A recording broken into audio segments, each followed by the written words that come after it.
अपनी आंखें बंद करें और 1851 का लाहौर तसव्वुर करें, जब माल रोड अभी बनी ही न थी।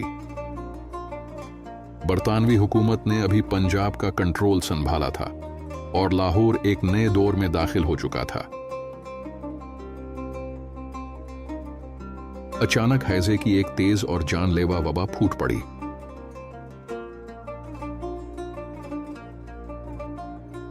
बरतानवी सिपाही बीमार पड़ने लगे और अनारकली की छावनी गैर महफूज हो गई। उन्हें एक नई छावनी दरकार थी, शहर की गंदगी और बीमारी से दूर। उन्होंने मौजूदा धर्मपुरा के करीब का इलाका चुना, जो उस वक्त सिर्फ जंगल और खुला मैदान था। मगर मसला यह था, शहर से उस तक पहुंचा कैसे जाए। उन्हें एक अजीम सड़क दरकार थी जो हर मौसम में काबिल इस्तेमाल हो। यह ख्याल एक प्लान बन गया, लाहौर की पहली पक्की सड़क बनाने का।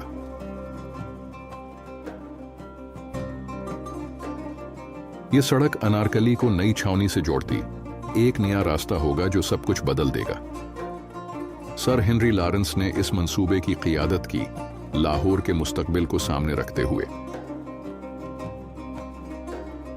कर्नल नेपियर ने नक्शा बनाया, कम खर्च मगर अजीम असर वाला। अप्रैल 1851 लाहौर की मॉल रोड की बुनियाद बाकायदा रख दी गई। ये लंदन की पॉल मॉल से मुतासिर थी, मगर लाहौर की रूह के लिए बनी थी। मगर इसकी तामीर आसान न थी। जमीन जंगली और उगी हुई थी। उन्होंने घना जंगल साफ किया, गहरी खुदाई की और पुरानी इमारतों का मलबा बहरा। ऊपर कंकरियां, बजरी और पत्थर बिछाए गए ताकि सतह मजबूत हो। बारिशों और सैलाब से बचाने के लिए सड़क को ऊंचा बनाया गया। दोनों तरफ सायादार दरख्त लगाए गए, लाहौर की झुलसती धूप से बचाव के लिए। जल्द ही एक रास्ता नमूदार हुआ, लाहौर की पहली बाकायदा सड़क गर्द में चमकती हुई।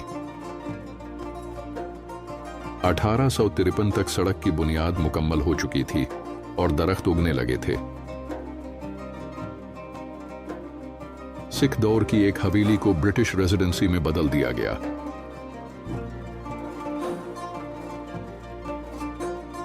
यह बाद में गवर्नर हाउस बना, नवाबादियाती ताकत की अलामत। सर हेनरी लॉरेंस ने यहीं क़याम किया और यहीं से पंजाब पर हुकूमत की। जो सड़क बीमारी और खौफ से शुरू हुई, वो अब नई जिंदगी की अलामत बन चुकी थी। नवाबादियाती मंसूबा साज जानते थे, ये सड़क नस्लों के लिए लाहौर की पहचान बनेगी। जल्द ही दीगर इमारत उभरने लगे, शानदार, सुर्ख ईंटों से बनी और बरतानवी तर्ज पर। GPO, लाहौर हाई कोर्ट और मेयो स्कूल ऑफ आर्ट्स भी जल्द ही कायम हो गए। ये सब इमारत खास मंसूबा बंदी के तहत इसी अलामती सड़क के किनारे बनाई गईं। 1860 की दहाई तक माल रोड नए लाहौर की धड़कन बन चुकी थी। गैस लैंप लगाए गए और दोनों तरफ दरख्त कतारों में खड़े थे। ये सड़क अब सिर्फ अंग्रेजों की नहीं रही, ये अवाम की भी हो चुकी थी। ये तहजीबों का संगम था, बरतानवी नज्म और लाहौरी रूह का मिलाप। ये सड़क सिर्फ मकामात ही नहीं, लोगों, ख्यालात और इक़्तिदार को भी जोड़ती थी। एक नया शहर उभर रहा था, एक कदम रिवायत में, दूसरा मुस्तकबिल में। 1870 की दहाई में मॉल रोड लाहौर का ताज बन चुकी थी। शाम की सवारी मॉल रोड की रिवायत बन चुकी थी।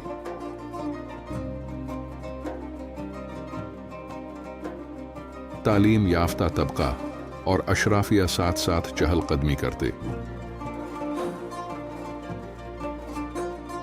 1877 में गवर्नमेंट कॉलेज लाहौर अपने अजीम उशान नए कैंपस में मुंतकिल हुआ।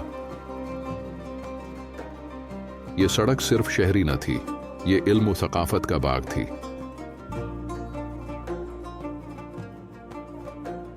यहीं जदीद लाहौर की तामीर हो रही थी, एक एक पत्थर से। 1880 की दहाई में लाहौर का टाउन हॉल मॉल रोड की शान बढ़ा गया। लाहौर म्यूजियम मुगल गुंबदों के साथ इस सरजमीन की कहानियां सुनाता था। अदब से साइंस तक, फन से सियासत तक, सब कुछ इसी सड़क से गुजरा। 1893 में ये सड़क बाज़ाबिता तौर पर अपर मॉल और लोअर मॉल में तकसीम हुई। ये दो हिस्से दो रंग पेश करते थे, एक इक़्तिदार का और एक अवाम का। इस सड़क का हर इंच कहानियों से भरपूर था। ईंटें और दरख्त खुद बोलते थे। पथरीली सड़क पर घोड़ा गाड़ियां चलती थीं और पंजाबी में आवाजें लगती। ब्रिटिश अफसर बैल्कनी से देखते और मकामी शुअरा नीचे चलते थे। मॉल रोड अब सिर्फ एक सड़क न थी, ये खुद लाहौर की रूह बन चुकी थी। 1900 की दहाई तक मॉल रोड लाहौर के अशराफिया और हुकूमती तबके का पता बन चुकी थी। ये वो जगह बन चुकी थी जहां हुक्काम, अदीब और मुस्लिहीन सब नजर आते थे। हर शाम ये सड़क एक थिएटर बन जाती, इक़्तिदार, फ़ख्र और शायरी का। 1906 में लॉरेंस और मंटगमरी हॉल्स लाहौर जिमखाना क्लब का मरकज बने। अंग्रेज अपने खील और तकरीबात लाए और लाहौर ने उन्हें रूह बख्शी। रीगल चौक सड़क की तिजारती रूह बन गया, जहां ख्यालात भी अशिया की तरह बिकते। किताब फरोश, प्रिंटर्स और मुफक्किरीन ने मॉल रोड को खुली यूनिवर्सिटी बना दिया। 1911 तक इस सड़क के गिर्द एक नया लाहौर उभर चुका था, जदीद और जीता जागता। ये पुराने अंदरून शहर को नई नवाबादियाती बस्तियों से जोड़ती थी। यहां माजी और मुस्तकबिल हर रोज हाथ मिलाते थे। 1920 की दहाई तक ये सड़क लाहौर का सरकारी और जज्बाती मरकज बन चुकी थी। अदालतें, दरसगाहें और कैफे सब इसके किनारे आबाद थे। ये महज एक सड़क न थी, ये ईंटों और हवा में नक्श तारीख थी। घोड़ा गाड़ियां कारों में बदल गईं, मगर मॉल रोड वैसे ही शाहाना रही। चाहे ब्रिटिश अफसर हों या मकामी शायर, सबने यही राह इख्तियार की। दरख्त मुहाफिजों की तरह खड़े थे, नस्ल दर नस्ल तब्दीली के गवाह। जब आज़ादी करीब आई, इस सड़क ने एहतिजाज, जोश और ताकत का मुशाहिदा किया। 1947 के बाद मॉल रोड एक नई कौम की धड़कन का हिस्सा बन गई। इसको शाहराह कायद आजम का नाम दिया गया, मगर रूह वही रही। ये सिर्फ एक सड़क न थी, ये लाहौर की जीती जागती यादगार थी। इसका नवाबादियाती माजी और कौमी मुस्तकबल अब साथ साथ चलते हैं। बगावत से नौबहार तक मॉल रोड ने सब कुछ देखा है।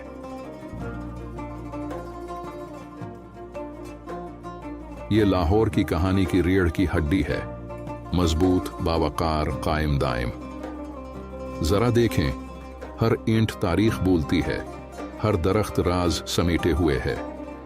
ये है मॉल रोड लाहौर, सड़क नहीं, एक जिंदा यादगार।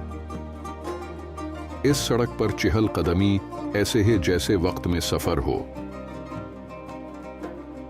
इसकी धड़कन कभी रुकती नहीं, सिर्फ ताल बदलती है। मुगल खंडरात से मेट्रो बसों तक माल रोड सबको जोड़ती है। यहां हर इमारत ने अशरों को अबवाब की तरह बदलते देखा है। कई नस्लें इस सड़क पर चली हैं, धूप, बारिश और तारों के नीचे। माल रोड पर इनकिलाबात ने धाड़ने से पहले सरगोशी की। यहां खामोशी भी बामानी है, रुकें जरा और सुनें। माल रोड सिर्फ पत्थर से नहीं, मकसद से तराशी गई थी। सिर गंगाराम, मैक्लाउड और लॉरेंस, उन्होंने सिर्फ सीमेंट से नहीं, सोच से तामीर किया। जो ख्वाब उन्होंने बोए वही आज हमारे कदमों के निशान हैं। ये सड़क सल्तनतों, जलजलों और जमानों से गुजरकर कायम रही। जब शहर गिरे, ये सड़क खड़ी रही, पुरसुकून, खामोश, मजबूत। किसी भी लाहौरी से पूछें, माल रोड की एक याद उसके दिल में जरूर होगी। शहर बढ़ता है मगर अपनी रूह को कभी नहीं भूलता। माल रोड की हर ईंट अब भी उन ख्वाबों को संभाले हुए है जो इसके मेमारों ने देखे। और कहानी जारी है। हर कदम जो आज यहां से गुजरता है उसे लिख रहा है। ये महज एक निशानी नहीं, एक जिंदा विरसा है। हर शहर में एक सड़क कहानी सुनाती है। लाहौर में वो माल रोड है। एक बार इस पर चलें, ये उम्र भर आपके साथ रहेगी। ये सिर्फ एक तारकोल की राह नहीं, ये तारीख है जो आपके कदमों के नीचे है। जहां इक्तिदार चला, शुअरा ने ख्वाब देखे और बागी उठे। जहां पुराना शहर खत्म होता है और नया लाहौर शुरू होता है। एक सड़क जो जदोजहद, मिट्टी और कहानियों से बनी। एक सड़क जो लाहौर का अक्स है, दिलेर, खूबसूरत, जावदां। ये है माल रोड, लाहौर की कहानी का सिर्फ हिस्सा ही नहीं बल्कि उसका धड़कता हुआ दिल है।